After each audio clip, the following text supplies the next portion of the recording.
Hello, and welcome back to this video introduction for the discussion we have for this week. And for lack of a better title, what I've got for you is how do the different ethical models deal with individualism, self-determination, and the right to choose what happens with an individual's body, with their body.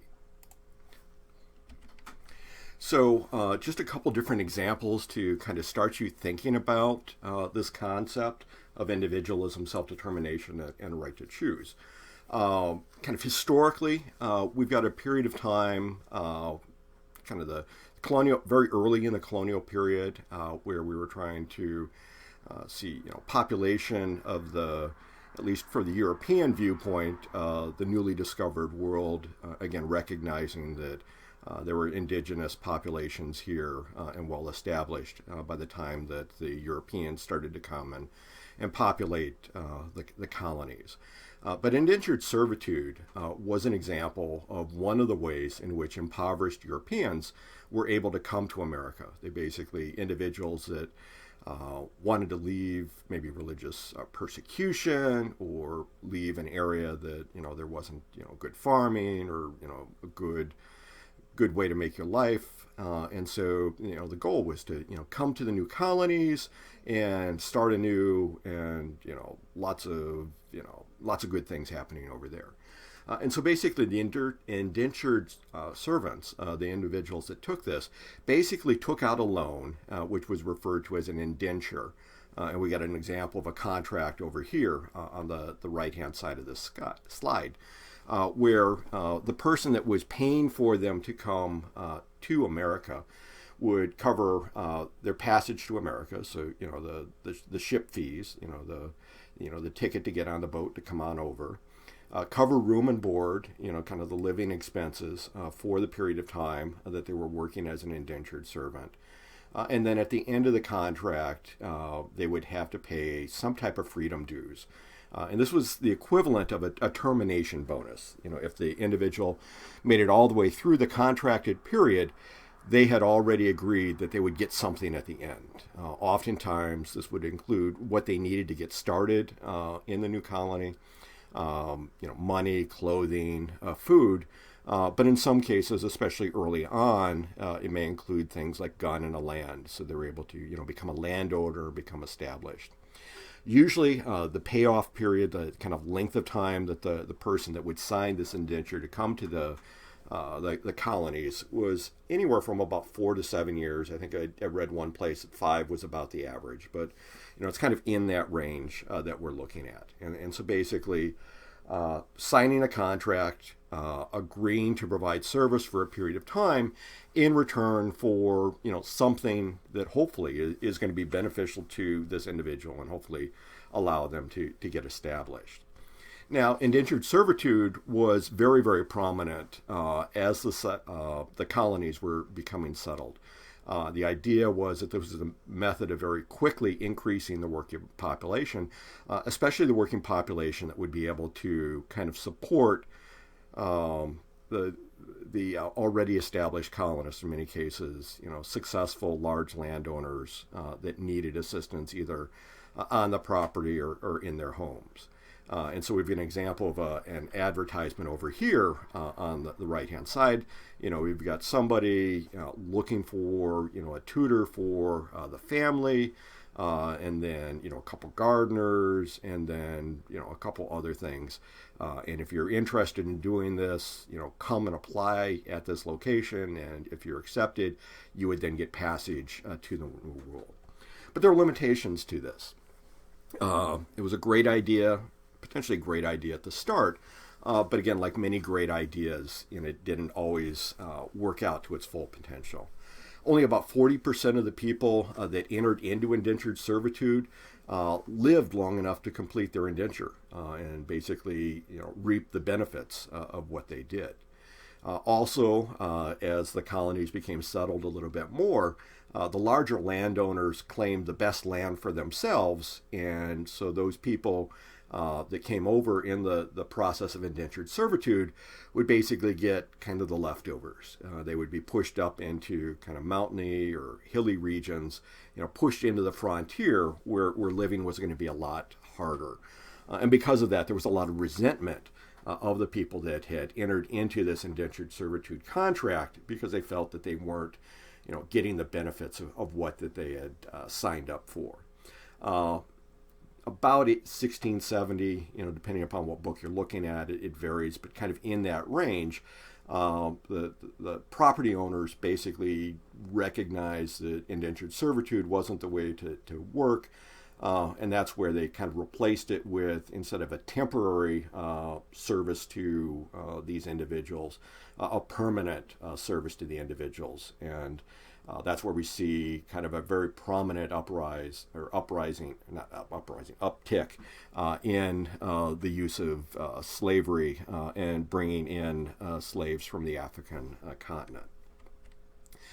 The next example, again, thinking about this concept of individualism, self-determination, and right to choose, is surrogacy. And so jumping forward, 350 years maybe, surrogacy is an arrangement in which a woman agrees to bear a child for another person. And so this is, again, another type of contractual agreement, but this is kind of modern day. Now, there are no hard and fast federal laws associated with surrogacy, and so it often varies state by state. But in general, what you're seeing is a situation where the surrogate mother will often either undergo artificial insemination with the father's sperm and basically use her egg, the surrogate mother's egg, or oftentimes, more recently, they'll go through a process of in vitro fertilization. In that case, they can potentially choose the donor for the sperm, choose the donor for the egg. It may be the parents that are contracting with this, or it may be somebody else. But this is basically a mechanism in which we can have all kinds of different family types, basically getting a newborn infant and raising it as their own. The surrogate mother often is going to carry the developing infant throughout the pregnancy and give birth to the baby, and then would provide that then to the parents based on the terms within the contract. Now, for the parents, this is a pretty expensive proposition, anywhere from about $80,000 to $120,000.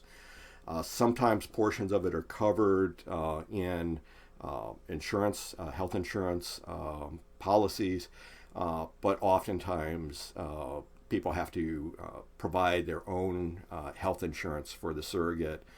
They cover medical expenses, and again, depending upon the rules and the laws within any given state, oftentimes the surrogate mother is compensated in some way for their ability to probably not work as much outside of the household, and so often they'll receive a monthly allowance as well as coverage of lost wages.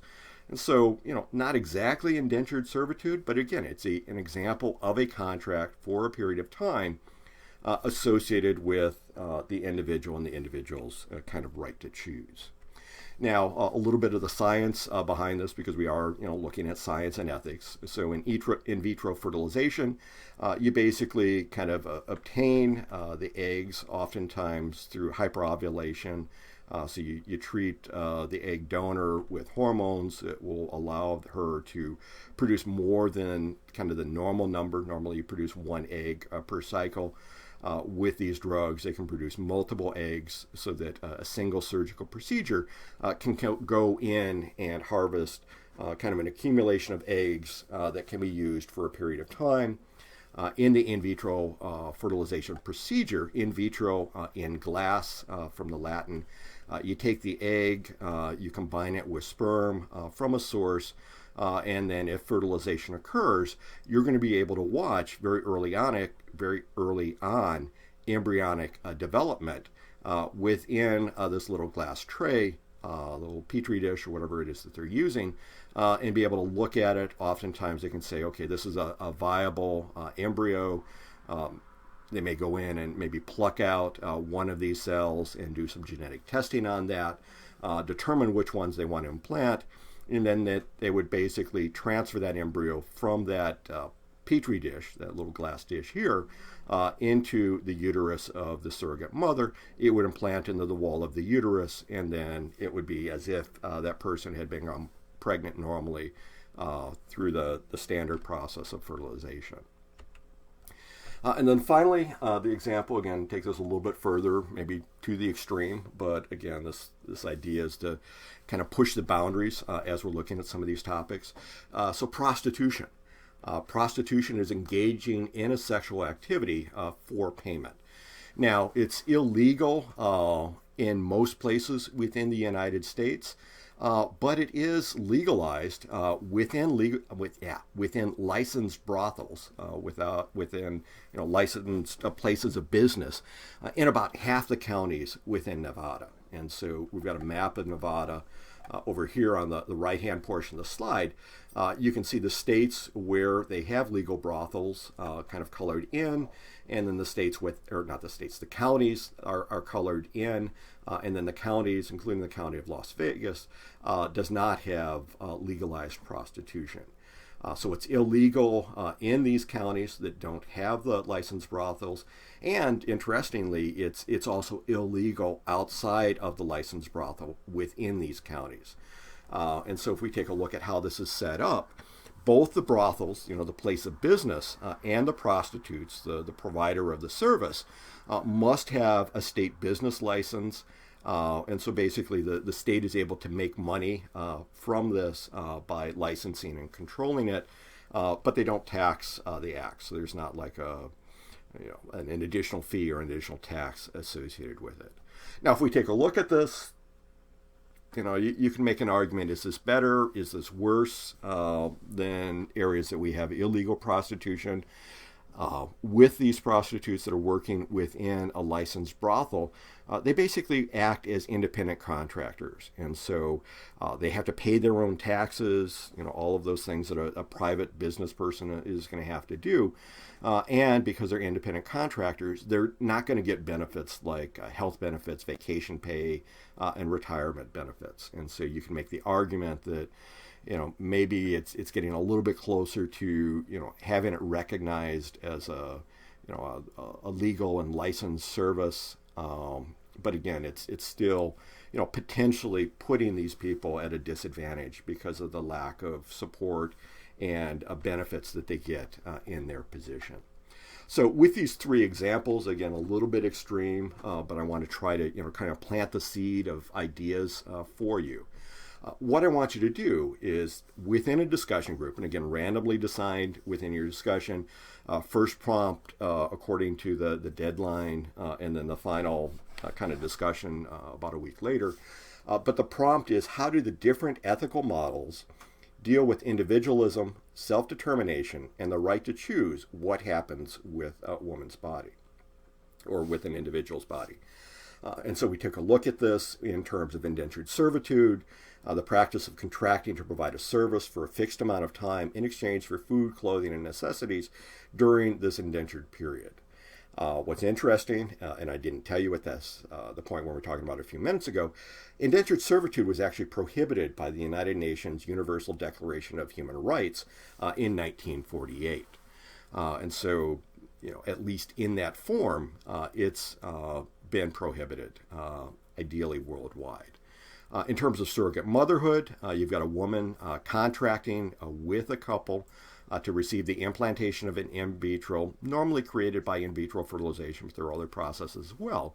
And then she will then progress through the pregnancy and provide the couple with the baby. And so basically contracting to provide a service for a fixed period of time in exchange for something. Normally that something provides a stipend to cover the mother's living and medical expenses. But you can see, hopefully a little bit of parallels to the indentured servitude. And then finally, the last example that I provided to you today is prostitution. So prostitution, again, as we defined it, is providing a sexual service in return for payment.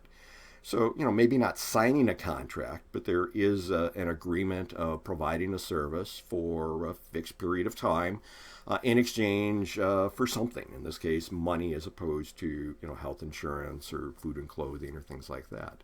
Now, the laws governing prostitution, as we talked about, vary from society to society and even different locations within the same country or even within the same state, as we looked at the examples with licensed prostitution in Nevada.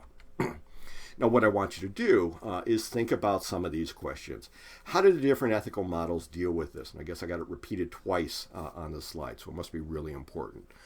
Some questions to start thinking about to kind of initially feed your discussion. Is indentured servitude and surrogate motherhood different from prostitution? Is surrogate motherhood a form of indentured servitude? Does paying a surrogate mother a salary make this better or worse? What does it mean from an ethical standpoint that something that is illegal in one location is permitted across a county or a state border, or, legal inside of a place of business, but not legal outside of a state of business, a place of business?